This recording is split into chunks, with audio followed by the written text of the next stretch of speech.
RCF.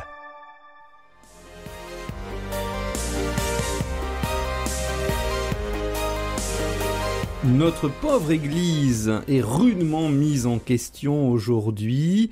On l'accuse d'être d'un autre âge, de ne pas s'adapter aux évolutions de société, et on critique fortement son discours moral, l'être moral, c'est-à-dire la conduite de vie. Est-ce qu'il faut discerner entre quelque chose qui serait bon pour l'homme ou quelque chose qui serait mauvais pour lui, et à partir évidemment d'une révélation supérieure. Et dans son discours moral, elle paraît décalée avec le monde d'aujourd'hui, et pourtant ce discours moral ne change pas. Alors, ne serait-il pas temps de faire table rase, de s'adapter, ou alors complètement ce discours moral, est-ce qu'il ne faudrait pas qu'il disparaisse ? Alors, on porte beaucoup la question sur l'Église et peu sur l'Évangile, mais c'est quand même intéressant de voir que l'Église porte les enseignements de la Bible et de l'Évangile, et donc elle tient son enseignement. La morale, c'est, on peut dire, des fois on emploie le mot éthique parce que ça fait mieux, ça veut dire exactement la même chose. C'est de quelle façon vivre, que devons-nous faire, et donc ce message de l'agir chrétien, il vient de l'Évangile, et l'Église ne se permet pas de brader l'Évangile. Donc, par exemple, sur la question du divorce, c'est parce que Jésus a proclamé l'indissolubilité du mariage.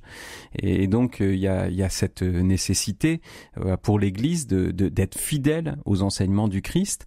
Et donc, la tentation, elle a toujours été de céder là-dessus. Alors, si je reste sur la question du divorce, c'est intéressant parce qu'on voit que, par exemple, l'Église dans l'orthodoxie, qui a une porosité avec le pouvoir politique beaucoup plus grand que dans l'Église catholique, on a tenu de façon très ferme cette indépendance avec le pouvoir politique.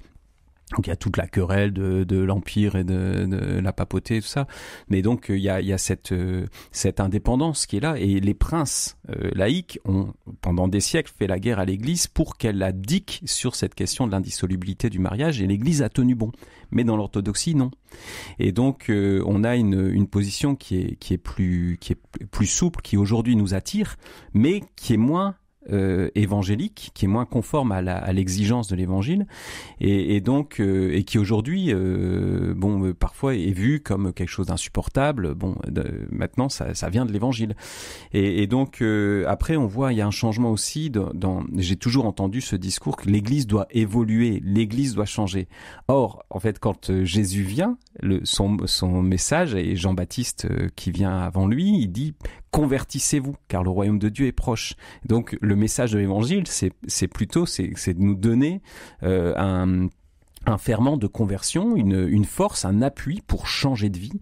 Et les gens, quand ils viennent voir Jean-Baptiste dans l'évangile, ils ont des vies extrêmement... C'est très intéressant ce passage avec la venue de publicains qui sont corrompus en fait avec le gouvernement romain sur la question de l'impôt, etc. C'est des gens qui trafiquent, qui ont sur la conscience des problèmes de vol, d'avoir sans doute extorqué un certain nombre de leurs contemporains, ou les militaires qui peuvent avoir sur leur conscience aussi des questions de meurtre, de viol.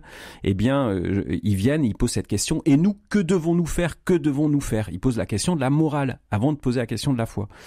Et donc, à ce moment-là, Jean-Baptiste leur tient un discours extrêmement exigeant. Il dit convertissez-vous et produisez un fruit digne de votre repentir. Mais ils les accueillent tous. Et donc, dans la posture de l'Église, il y a cet accueil du pécheur qu'on voit chez Jésus, avec un discours exigeant qui va servir d'appui pour changer de vie.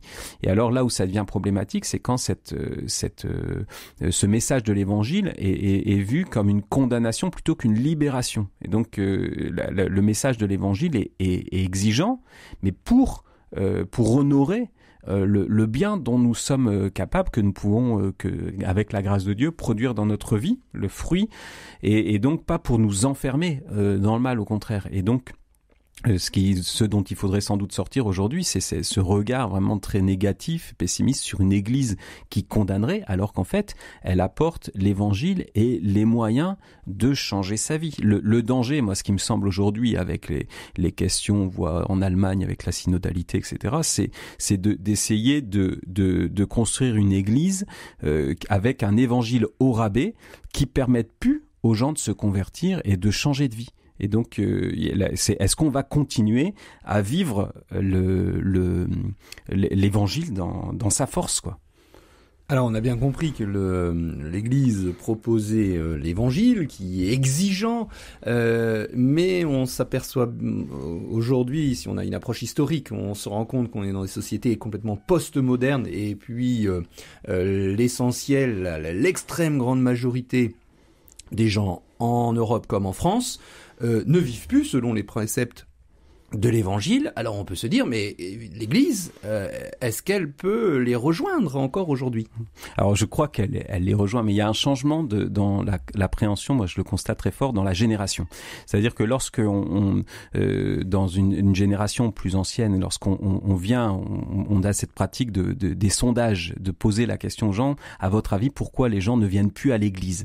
Et les réponses sont très intéressantes parce qu'elles diffèrent selon l'âge aussi, ou en général, quand les personnes ont plus de 60, 70 ans, ils sont beaucoup sur des postures, ah oui, mais avec les discours qu'on entend, et l'Église devrait changer, etc.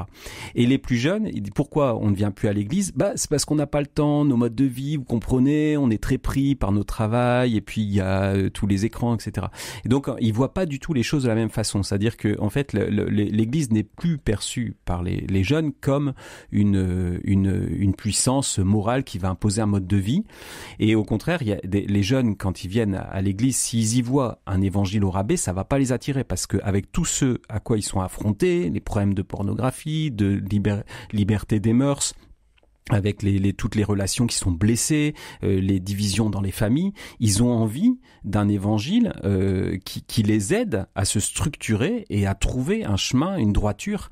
Et donc, si on vient leur proposer un évangile au rabais, on va les perdre. Ils iront ailleurs, trouver dans d'autres voies religieuses ce qu'on n'est plus capable de leur offrir, alors que c'est présent dans l'évangile. Et donc, il y a cette question. Il faut bien réfléchir de comment dans l'Église, on peut incarner une exigence qui donne un soutien, mais qui soit pas écrasante, avec un chemin de libération, un chemin où on puisse évoluer. Et on voit bien la miséricorde, c'est que le Christ nous accueille le pécheur, pour qu'il se convertisse et qu'il se détourne de son péché et propose un chemin de vie. Et donc moi, je suis très reconnaissant à Jésus de nous donner l'Église qui tienne bien la barre de l'Évangile pour donner un cap à ma vie qui, sans ce phare, pourrait aller se percuter les rochers. Et donc c'est pas l'Église qui me condamne, mais c'est mon péché qui dans ma vie m'attire vers un mal dont Dieu voudrait me préserver et me libérer, et dont il me donne les moyens dans l'Église, auquel il me donne les moyens d'échapper dans l'Église. Alors vous avez évoqué Jésus et l'Église, et souvent on a des personnes qui seraient d'accord pour suivre Jésus sans le connaître vraiment, mais avec l'équivalent d'un Gandhi à l'occidental, apôtre qui partagerait les goûters en faisant simple.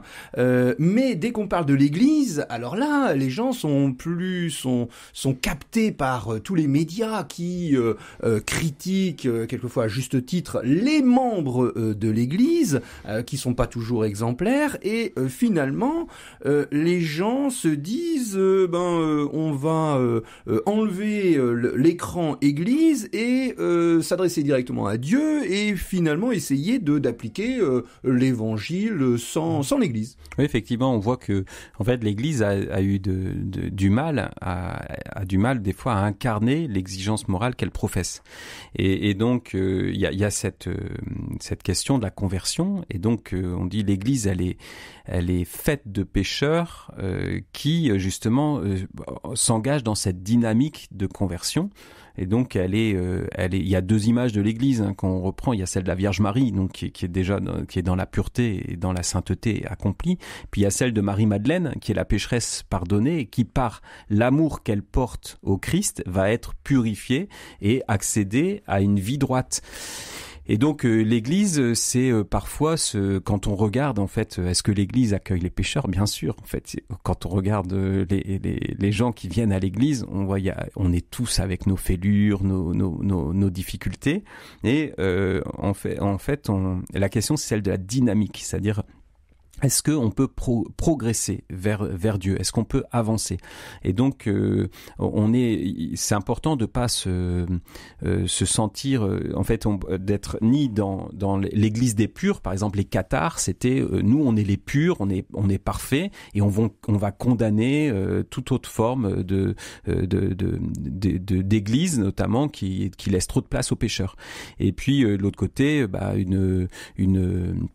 une église médiocre qui s'est engoncée dans son péché, qui fait état de la miséricorde de Dieu pour justifier sa médiocrité, et ce qui est aussi insupportable. Et donc l'église, c'est un chemin vers Dieu, et donc on a besoin de cette église pour avancer. Et donc le Christ est venu, et la première chose qu'il a fait, c'est qu'il a mis les gens ensemble. Il les a associés, agglomérés, il a réuni ses disciples, et il les envoie aussi ensemble. On a besoin les uns des autres, on est pécheurs, et on a besoin d'avancer ensemble vers Dieu. Et l'intention du Christ, quand il nous met dans l'Église, c'est vraiment de nous donner ces moyens d'avancer, ce soutien fraternel sans lequel on ne peut pas y arriver. Donc arriver à la sainteté tout seul, c'est pas ce que Dieu veut, et je pense que c'est pas possible réellement. Alors on peut terminer par une prière pour notre Église catholique qui est, selon la bonne tradition, le Christ continué. Seigneur, donne-nous dans ces temps difficiles de retrouver ce sens de ton Église, ce rassemblement des chrétiens qui répondent à ta voix pour changer de vie, pour se tourner vers toi, pour recevoir ton Esprit Saint, pour vivre en vérité la charité auquel tu les appelles. Seigneur, merci pour cette Église que tu nous donnes pour avancer vers toi. Amen.